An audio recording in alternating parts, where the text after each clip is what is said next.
Welcome back to Hunter Logan Unmiked.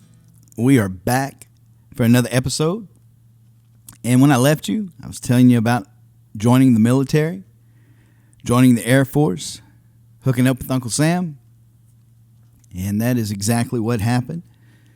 Before that, I told you my cousin, who I looked up to quite a bit, it hurt my feelings. Of course, again, keep in mind, I am a kid still that went through a divorce. I'm the only child that went through a divorce, and I'm spoiled. I didn't have anyone to talk to. I didn't have any counseling, so I'm just dealing with this stuff the best way I know how. I have a child. I'm not going to go into much detail with this because I want to respect my daughter's privacy and her mother's privacy, as I told you in the earlier episodes. Let me just say it's not working out, and I'm not going to go into any reasons why. It's just not working out at the time. So I meet my wife now, Roylan, who I've been married to. And I've only been married once, but we're going on 33 years of marriage now. But at the time, I'm 19 years old, not quite 20 yet. She is 16, not quite 17 at the time, and we're dating. But I still have this whole issue of not really having a steady job, not really knowing the direction I'm going to go into. I'm dealing with everything. And like I said, I'm going to keep the issue of my daughter and her mother private, out of respect. So there is problems now, not only with everything, but with my current wife, Roylan, who I'm dating, and her family. So, through certain things, you know, her dad says, if I catch that boy on my property, I am going to meet him with my shotgun. And he was serious. Listen, Cajun folks, they don't play around here with that kind of stuff. They'll do it. What kind of mood you catch them in and what kind of day it is, it's liable to happen. But here, I find myself having to do something. Because one, I don't want to live pillar to post anymore. And because I wasn't raised that way, first of all. I was really raised well. And it's time to get busy and do something. So, to this day, I'm going to say the scariest thing, and I've said this before, and I know I'm getting right into everything, but the scariest thing I've ever done to this day was to have to go in to Roylan's parents, and God rest their soul because they're gone now. But I had to go in to her dad and her mom, and they were in their bedroom. And I remember it like it was yesterday. And that man, he must have seen something in me that nobody else could see. He must have knew that eventually that kid was going to be okay. He must have seen that. Either he seen it back then from watching me grow up or knowing where I came from. But it's like he had a sixth sense or something. Because he was always pulling for me, it seemed like, even though he was mad.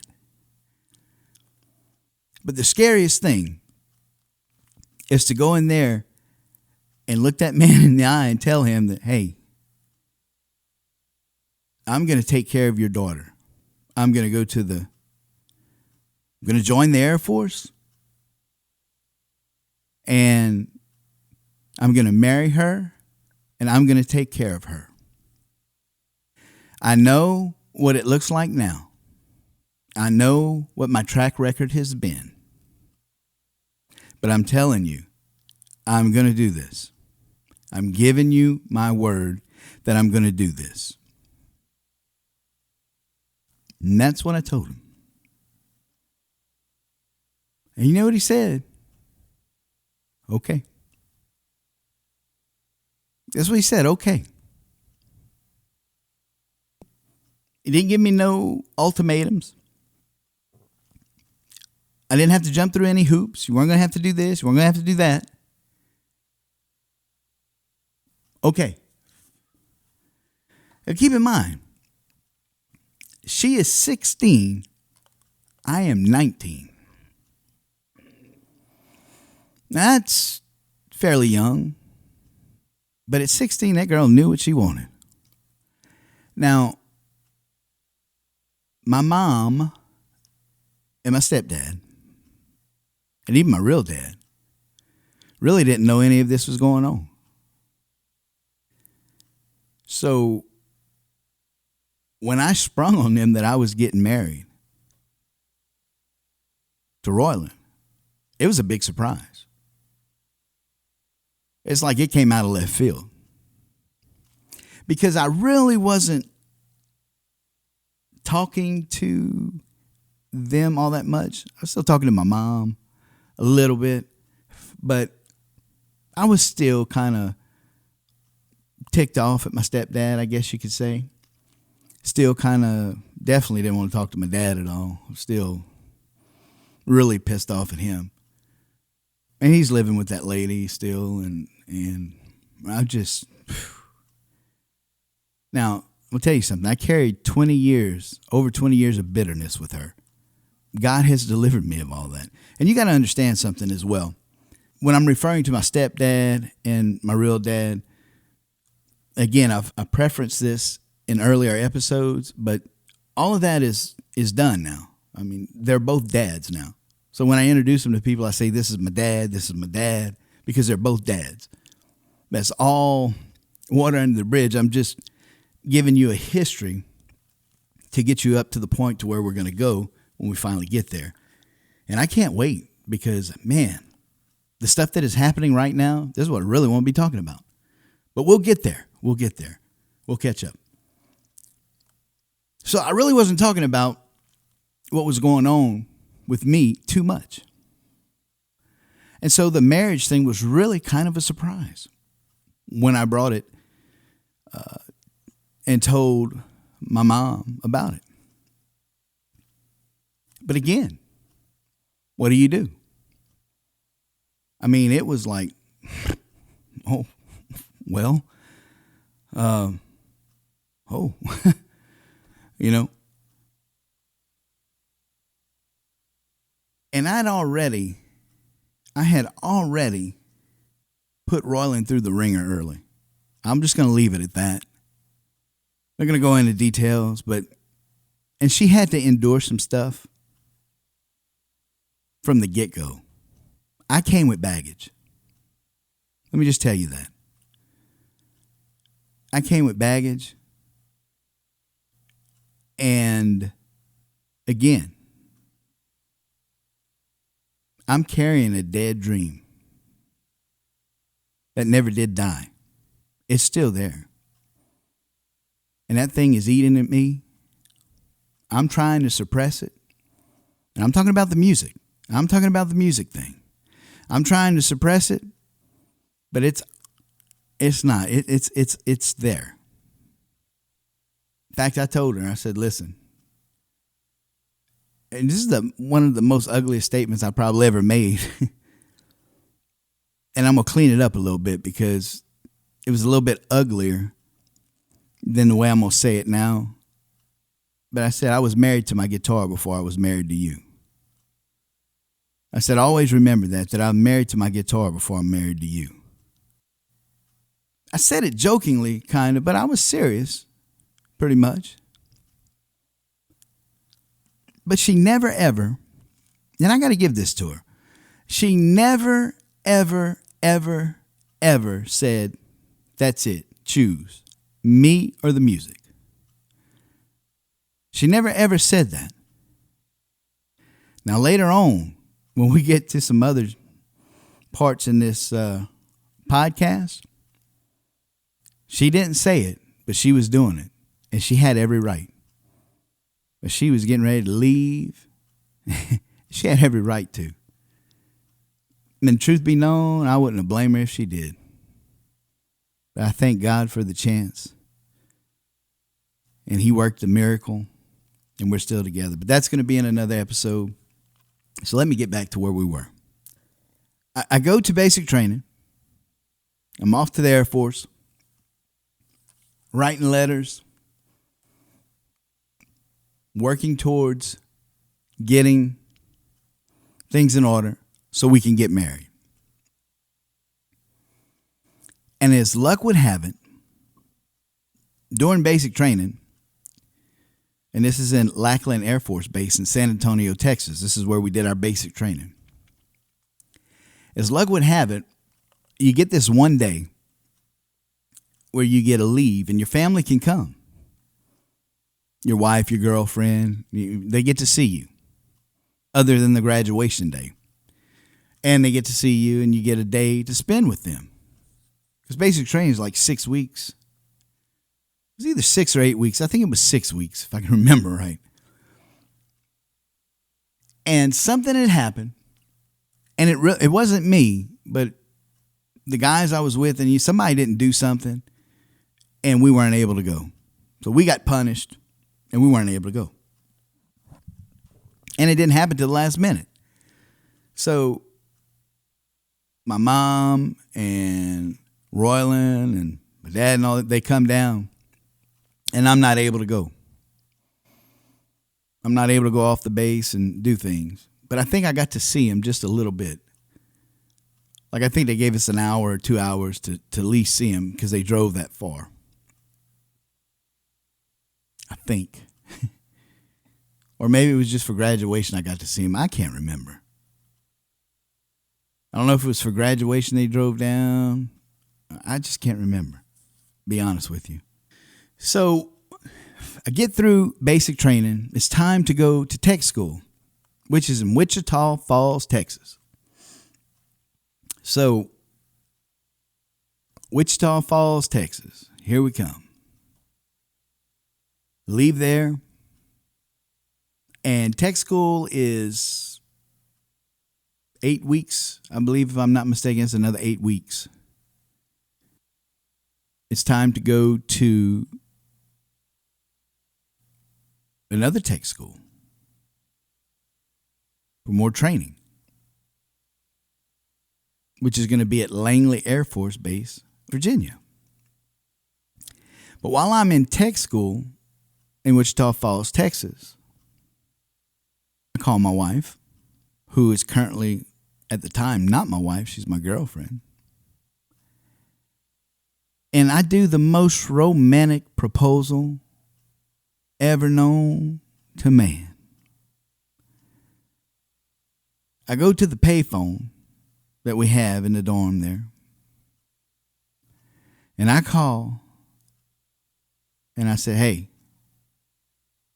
we're going to get married or what? Until this day, she will tell you that story and roll her eyes. It's horrible, I know. But that's how she got proposed to, over the phone. And she just like shakes her head now and rolls her eyes. But I tell her, I say, hey, look how long we've been together, babe. And you know you spoil. Get breakfast in bed all the time, among other things. Anyway, that's for another episode. So she said, yeah. So I said, okay, I'm graduating in a week. And I have 3 days. It was either 3 days or 4 days to get from Wichita Falls, Texas, to Langley Air Force Base in Virginia. So I said, you come up here, we'll get married, and then we'll go on, we'll figure it out.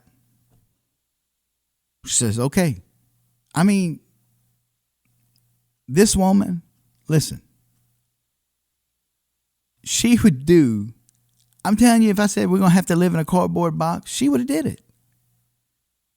That's how committed she was. If I said, hey, we're going to have to live in a cardboard box under the overpass, she would have did it. That woman is something else.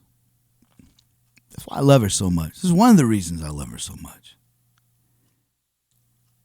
She was strong enough for both of us when I wasn't able to be. That's for true. I'm telling you the truth. That woman was strong enough for both of us. The times I wasn't able to be. I don't know how she did it, but she did. She went in there and told her dad, she says, listen, I'm getting on a bus and I'm going to meet Hunter and I'm going to get married. And her dad says, oh, my baby's not getting on no bus. If you're determined to get married, I'll just drive you up there. And that's what he did. He drove her up there to meet me. Now, again, I told you it was the scariest thing to go in and ask that man and tell him that I was going to marry his daughter and take care of her. Now, when she said she was going to grab a bus and come meet me, she wasn't thinking, and neither was I, because she's 16 and she still had to have a signature to get married. Well, she turned 17 by then, I'm sorry. She had turned 17 because I was 20 by then. I just turned 20. So she was 17. She'd already turned 17. But she wasn't 18, so she was still considered a minor, so she had to have a parent's signature to be able to get married. So her dad or her mom had to sign for her to give permission for her to be married. But he did. He brought her up to Wichita Falls, Texas. We got married at the Justice of the Peace in Wichita Falls, Texas. He signed for her. And we got married right there at the Justice of the Peace. September the 5th, 1986, we were married. Again, I only had 3 days to get to Langley Air Force Base, Virginia, to report for my next schooling. So, in order for the family, the immediate family, to be able to see the wedding, we went and had another wedding. So we were already married, but we drove back to Jennings from Wichita Falls, Texas, back to Jennings. Well, Lake Arthur, actually. And got married in the church so the family could be there. So I got married twice, actually. Married at the Justice of the Peace on the 5th, and then got married in the church on the 6th. Although I was already married legally, I got married again in the church. So I actually got married twice, the 5th and the 6th. But we got married so the family could go ahead and participate in the service. And then we had to leave right after that because I had to get up to Virginia. Now,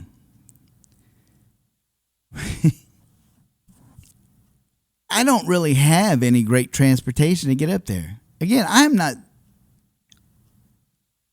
not thinking of anything, man. I'm just flying by the seat of my pants, I guess.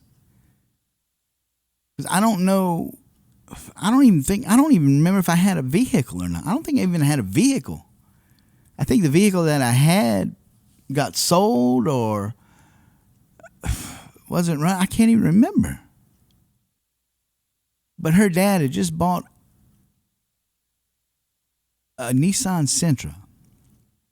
I think it was an 84 Nissan Sentra, and this was in 86. Or maybe it was an 85 Nissan Sentra. It was red, though, but it was new. And he wouldn't let none of the family drive it. Like, none of the kids got to drive it. He wouldn't let nobody borrow it. But he gave the keys to me to take it to Virginia. I'm telling you, that man liked me for some reason. It's like he's just seen something in me that nobody else did. And I remember the comments from the brothers and the sisters, her brothers and sisters, they would comment. And, like, he wouldn't let none of us drive it. None of us can borrow it. None of us can drive it, but he lets him take it, much less take it all the way to Virginia and use it for himself. And he did. He gave me the keys to the car. So we took this new Nissan Sentra up to Virginia. So we're newly married in the new Nissan. And we're up in Virginia in the car that nobody can drive, but he gives me the keys. But man, we stayed at a place we didn't even know. It's called Buckrow Beach. We stayed in this hotel or motel, and we shared it with another couple who was there as well, going to school. But we didn't even realize that there were drug deals going on and that it was in a bad side of town and all. We didn't even notice none of that. I guess we were just living on love. And man, and Roland was we were talking about it the other day, she was telling me some stuff that she remembers, she was watching stuff going on. She remembers, but she didn't think nothing of it at the time. And now she's thinking about it and she's like, oh my goodness. But it didn't register at the time because, man, we didn't grow up around that stuff. We didn't really notice any of that kind of stuff. So we just like country come to town. And I was telling her, I said, man, we were talking about some other stuff too. I'm sidebarring right now, but I said, even back then, God knew that we would be here together doing this ministry. He kept us safe as kids, even though we weren't serving him at the time. And we were both raised in church. But I said he knew that at this point in time, today, that we would be together as one, serving him with this ministry, reaching the lost. Talking about HLE radio. So I said he kept us safe back then. I'm telling you, God is so awesome. He really is. And I can't wait to get into some more God stuff later on in these podcasts to tell you all the stuff that he's done. Because we're getting ready to get into some dark stuff with this stuff. But God bringing us all out of it and everything. I mean, just the stuff that he's done and the stuff that he's done so far. It was just great. So we got married, went to Virginia, stayed in a not so good motel, didn't know any better, but we made it safe, graduated that class, came back home before I went to Germany. That's where my orders were, my first duty station.